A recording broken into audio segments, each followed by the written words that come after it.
नमस्कार। आज के ऑनलाइन क्लास में आप सभी का स्वागत है। और बहुत सर्दी है और इस सर्दी के मौसम में हम प्रश्नावली 2 बहुपद की शुरुआत करने जा रहे हैं। कक्षा 10 के विद्यार्थियों के लिए ये बीज गणित यानी एलजेब्रा की शुरुआत है। तो चलिए एलजेब्रा जो होती है, बीज गणित जो होती है, आपने कक्षा 6 से पढ़ते आए हैं। कक्षा 6 में आपने बीज गणित का सामान्य परिचय, साथ में एक रेखिक समीकरण होता है जिसमें एक घात होती है, एक ही मान निकलता है, उसमें अज्ञात राशियां होती है। 8 में भी वही है। 9 में आपने बहुपद पढ़ा था, चैप्टर 2 का नाम था। उसी बहुपद का नाम यहाँ पर है, चैप्टर 2 है, लेकिन वहां थोड़ा उस जो उसका जो हमें ज्ञान है वो ज्ञान हमें बहुत काम आने वाला है। तो आइए मैं आपको पिछला ज्ञान लेते हुए थोड़ा सा ये बता देता हूं, और यह ज्ञान आपको, ये जो नॉलेज है हमारी, ये कक्षा 10 में भी काम आने वाली है। तो बोर्ड पे लिखा रहे हैं, हम एक एक पॉइंट को पहले यहां समझ लेते हैं, उसके बाद हम आगे बढ़ेंगे। सामान्य परिचय वाली बातें हैं। पहली पॉइंट है कि चर और अचर पदों को मिलकर बहुपद बनते हैं। जो बहुपद होते हैं, बहुपद का मतलब एक समीकरण। समीकरण का मतलब, अब यहां आप समझिए, समझने की जो चीज है वो ये है कि चर और अचर।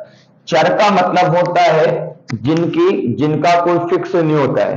चर का मतलब होता है जिनका मान हमें तय नहीं होता है, और अचर का मतलब होता है जिनका मान हमें तय होता है। तो ये आप चर और अचर दोनों हैं। जैसे मैं यहां लिख देता हूं, जैसे कोई समीकरण हम लेते हैं, 3x की घात 2 प्लस 5x प्लस 8, ये हम समीकरण लेते हैं। तो इसमें आपको जो ये दो हैं, ये जो दो हैं, ये चर है, ये भी चर है, और 8 है, इसका मान फिक्स होता है, 8 ही होता है, तो इसका ये अचर है। लेकिन 3x² और 5x का मान, हम x का मान जब रखते जाएंगे तो ये बदलते जाएंगे। तो ये चर और अचर है। जो भी आपको एक्स वाई वाली, पी क्यू वाली, ए से जेड तक जो भी राशियां दिखे, उनके गुणांक दिखे, उनको चर कहेंगे। जो जो प्लस माइनस की संख्या दिखे, उनको अचर कहेंगे। चलिए, ये चर अचर वाली बात हो गई। दूसरी बात है, बहुपद की चर की उच्चतम घात बहुपद की डिग्री कहलाती है। डिग्री का मतलब होता है पावर। जैसे इसमें बहुपद जो चर है वो x है। अब x का, इसका ये चर है, इसकी 2 घात है, तो इसकी जो ये अधिकतम घात कितनी है? 2। हालांकि घात 1 भी है, लेकिन अधिकतम घात कितनी है? 2। तो इस पूरे बहुपद की, ये पूरा बहुपद जो है वो 2 घात वाला है, तो इसकी घात कितनी हुई? 2। अतः ये द्विघातीय कहलाएगा। दूसरी बात, बहुपद की जो घात होती है वो पूर्ण होती है। ये इंपॉर्टेंट चीज है, इसको समझने की आपको जरूरत है। किसी भी बहुपद की जो घात होती है वो पूर्ण संख्या होती है। इसको मैं यहां उदाहरण से आपको बता देता हूं।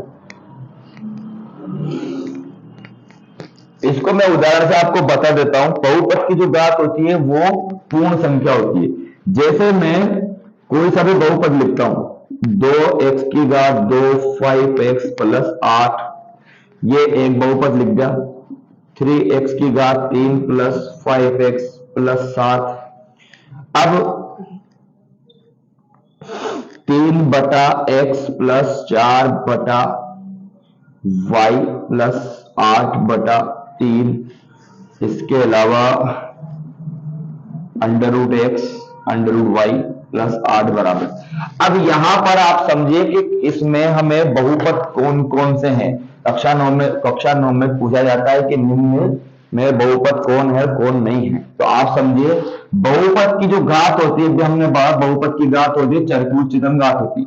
बहुपद की जो घात रहेगी वो एक पूर्ण संख्या रहेगी। पूर्ण संख्या का मतलब वोल नंबर, 0 से शुरू, 0 1 2 3 4 5 6 अनंत तक जाती है।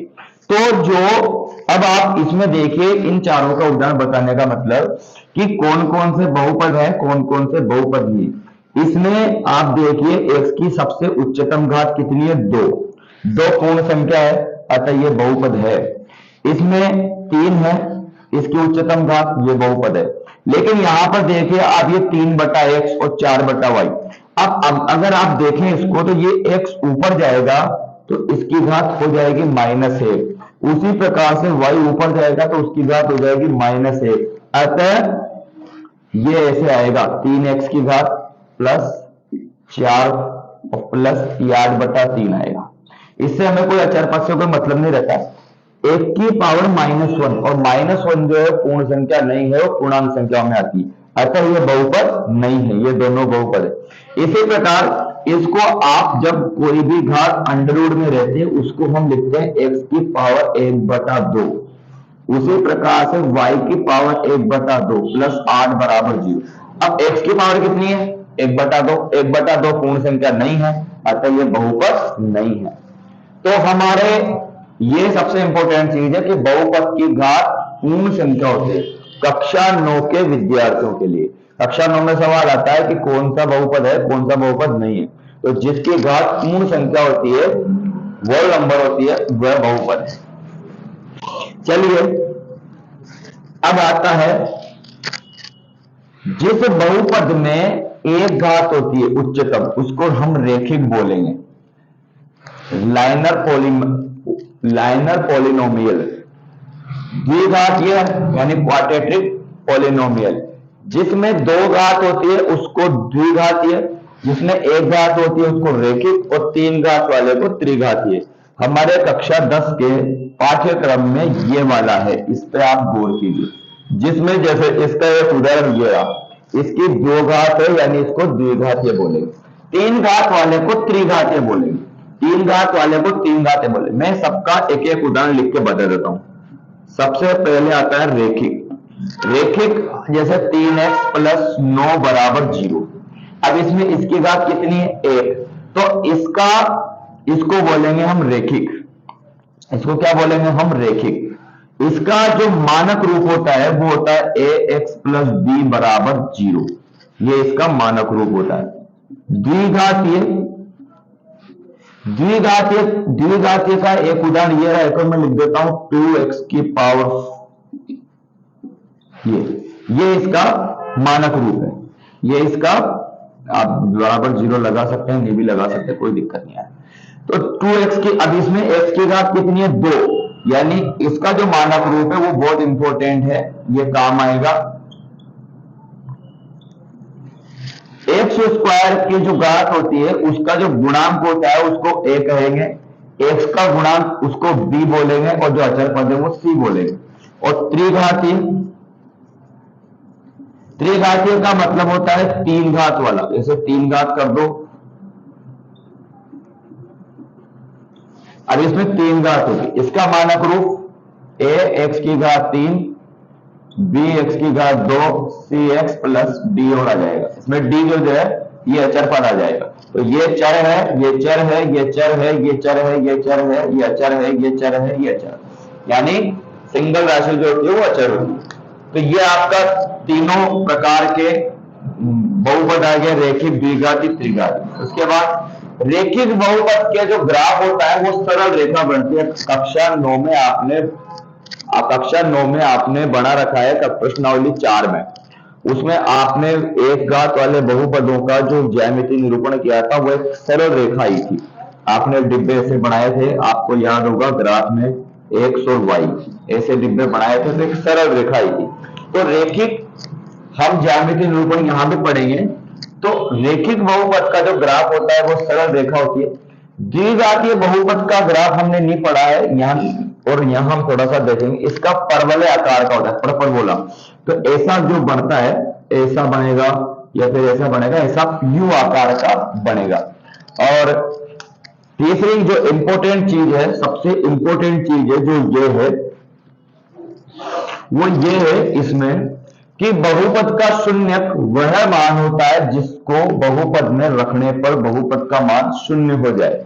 बहुपद का जो शून्यक होता है, जो अज्ञात राशि हम निकालते हैं, उसका वह मान जिसको उसमें बहुपद में रखने पर उसका मान शून्य हो जाए। इस पे आप थोड़ा सा बात कीजिए, और दोनों पॉइंट मिलते जुलते हैं।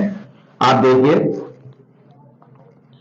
कि रेखिक बहुपद में एक शून्यक, यानी एक घात वाले में एक शून्यक, दो घात वाले में दो शून्यक, और त्रिघात वाले में तीन शून्यक।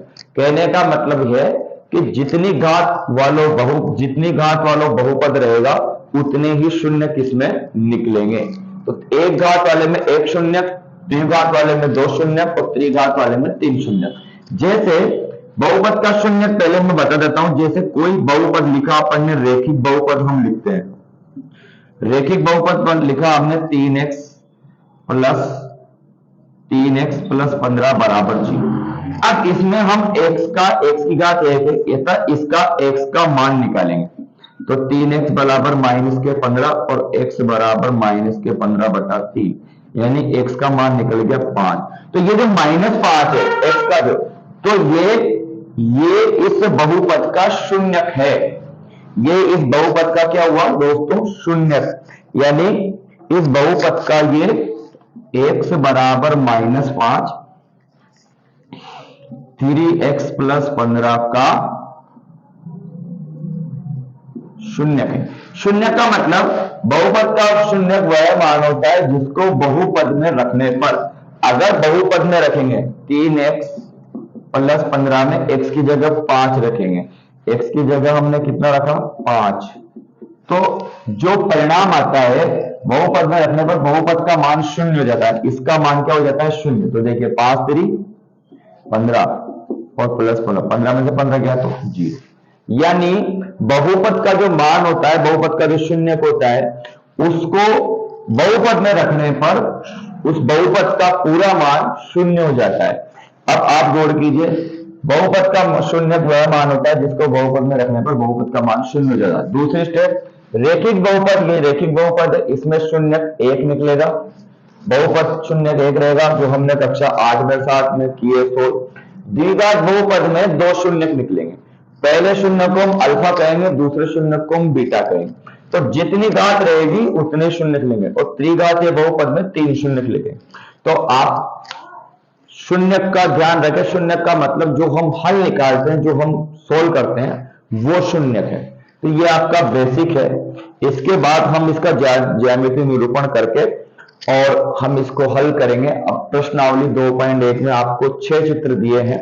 उन 6 चित्रों में ग्राफ के आधार पर शून्यकों की संख्या, x के शून्यकों की संख्या में बतानी ग्राफ में। तो आप इसको समझ लें और मैं इसको मिटा के ये बेसिक जानकारी के बाद चलिए हम 2.1 पे बढ़ते हैं। 2.1 में आपको एशिया करके आपकी जो एनसीईआरटी के कक्षा 10 की किताब उसमें दी है। बहुत सिंपल सवाल है। जो हमने बेसिक पढ़ा था उसमें हमने चौथे 5वें पॉइंट पे बताया था कि रेखिक बहुपद के ग्राफ में शून्यकों की संख्या 1 होती है, द्विघात में 2 रहती है और त्रिघात में 3 रहती है। बिल्कुल ज्यामितीय निरूपण बिल्कुल ठीक है। आपको अभी मैं बता देता हूँ। प्रश्न आप समझ लिया, y बराबर px। y का मतलब बहुपद का नाम है px, यानी x में बहुपद है, यानी उसका जो चर है वो x में का ग्राफ नीचे दिया गया है। 6 चित्र दिए हैं। प्रत्येक स्थिति में px के शून्यकों की संख्या ज्ञात कीजिए। प्रत्येक स्थिति में px के शून्यकों की संख्या हमें ज्ञात करनी है। px के शून्यकों की संख्या का मतलब x के कितने मान है। x के मान का मतलब आप ये देखिए कि अगर हमें उनकी संख्या कैसे ज्ञात करोगे, एक्स अक्ष पर अगर वो स्पर्श कर रहा है, जो हमने उसका ज्यामितीय निरूपण किया है, तो उसका मान अगर एक बार टच कर रहा है तो एक मान आ जाएगा, 2 बार टच कर रहा है तो 2 मान आ जाएगा, नहीं टच कर रहा है तो नहीं मान आएगा। जैसे आप देखिए ये पहला सवाल। अब पहले सवाल में ये एक्स अक्ष है, ये वाई अक्ष है। एक्स अक्ष वाई अक्ष में कोई मतलब नहीं है। एक्स के शून्य ज्ञात करने, एक्स का ये निरूपण किया गया है। अब इसमें ये जो निरूपण है y अक्ष को तो टच कर रहा है लेकिन x अक्ष को टच नहीं कर रहा है, तो इसमें शून्यकों की संख्या हमारी आ जाएगी 0, यानी इसके कोई शून्य नहीं है, तो इसकी शून्य आ जाएगी संख्या, यानी इसके शून्यकों की संख्या कितनी है दोस्तों? 0। दूसरा सवाल आप देखिए, ये x अक्ष है, y अक्ष है, ये मूल बिंदु है। अब ये गौर कीजिए आप, इस पे ये घुमावदार है और केवल एक अक्ष पर एक ही बिंदु पर टच कर रहा है, तो ये 1 मान आएगा। तो दूसरे में शून्यकों की संख्या कितनी आ जाएगी दोस्तों? 1। तीसरा सवाल देखिए, तीसरे में 1 2 और 3, यानी 3 बार टच कर रहा है, यानी तीसरे सवाल में शून्यकों की संख्या कितनी आ जाएगी? 3। चौथा सवाल परवलय टाइप है। हमने वहां भी पढ़ा था कि द्विघात जो द्विघात होता है जिनमें 2 शून्य निकलते हैं उनकी ज्यामितीय निरूपण परवलयकार क्या होती है? परबोला। तो ये आप देखिए, इसमें भी अगर देखने पर पता चलता है 2 शून्य के, तो चौथे सवाल में 2 शून्य। पांचवें सवाल में हम नीचे की तरफ चलते हैं।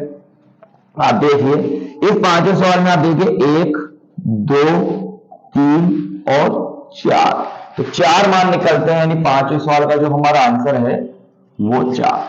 छठे सवाल की तरफ देखें, टच करना चाहिए, तो 1 2 और 3, 3 टच कर रहे हैं, अतः इसमें आंसर हो गया 3।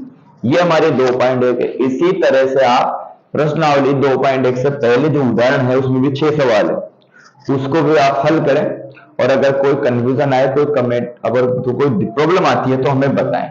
तो ये हम ग्राफ से शून्यकों की संख्या ज्ञात करना सीखे हैं। 2.1 एक्सरसाइज खत्म हो गई है, और ये आज की इस क्लास में हमारे बेसिक नॉलेज और 2.1 एक्सरसाइज हमने खत्म की।